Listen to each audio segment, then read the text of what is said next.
அனைவருக்கும் வணக்கம் ஃப்ரெண்ட்ஸ். இது மாதிரி நீங்கள் பூத்து குலுங்கணுன்னா நான் சொல்கிற மாதிரி நீங்கள் கம்பல்சரி செஞ்சாகணும். செஞ்சு பாருங்கள் எப்படி தாறுமாறாக பூத்து குலுங்குதுன்னு. இதோட ஃபுல் வீடியோ டச் பண்ணி பாருங்கள். வீடியோ ஸ்கிப் பண்ணாமல் பாருங்கள். இந்த வீடியோ உங்களுக்கு ஃபுல் யூஸாக இருக்கும். தவறாமல் இந்த வீடியோவை பாருங்கள். அனைவருக்கும் வணக்கம். வாங்க, உங்களுக்கு நல்லா யூஸாக இருக்கும் இந்த வீடியோ. நீங்கள் தவறாமல் பார்த்துடுங்க இந்த வீடியோவை.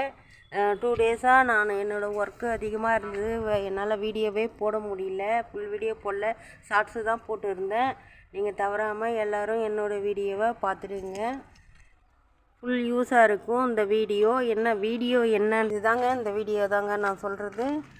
உங்களுக்கு ஆல்ரெடி பூத்து முடிஞ்சு ஒரே ஒரு 8 நாள் தான் பூ பூத்துது. உடனே இது போயிடுச்சு, முடிஞ்சு போகுது இது. அதனால் முடிஞ்சிடுதுமே. இதோ பார்த்தீங்களா, இது தளிரே வராமல் குட்டியாச்சு கொஞ்சம் கொஞ்சமாக வந்திருக்கு. இது பாருங்க, பூ வந்தாலும் இது சரியான பூ கரெக்டாக வர்றதில்ல. இது பாருங்கள் எப்படி போயிடுது இது. அதனால் நம்ம இதை நல்லா தளிர் நல்லா பூ பூக்க வைக்கலாம். எப்படின்னு நீங்களே பார்த்துக்கோங்க. இப்போது இது ஃபுல்லாக எல்லாத்தையும் எல்லா இலையும் பாருங்கள், எதுவுமே இருக்கக்கூடாது உங்களுக்கு. இது மாதிரி எல்லாம் ஒன்றும் விடாமல் கட்டி.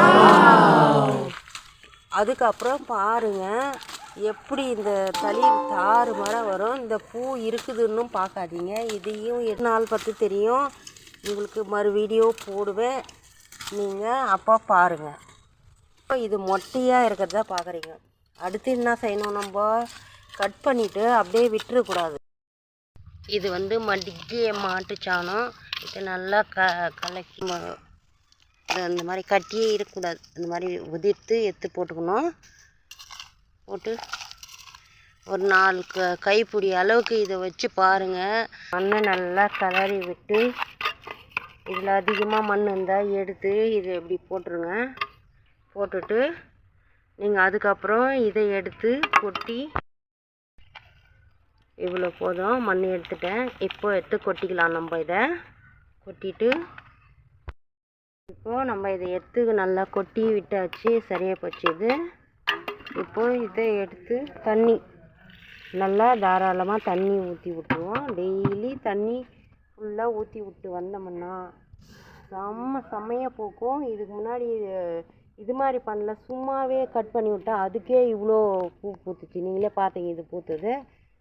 இந்த முறை பாருங்கள் எப்படி பூக்குதுன்னு சொல்லிட்டு. இது மாதிரி நீங்கள் ட்ரை பண்ணுங்கள். இது சேப்பங்கிழங்கு செடி. இது நல்லா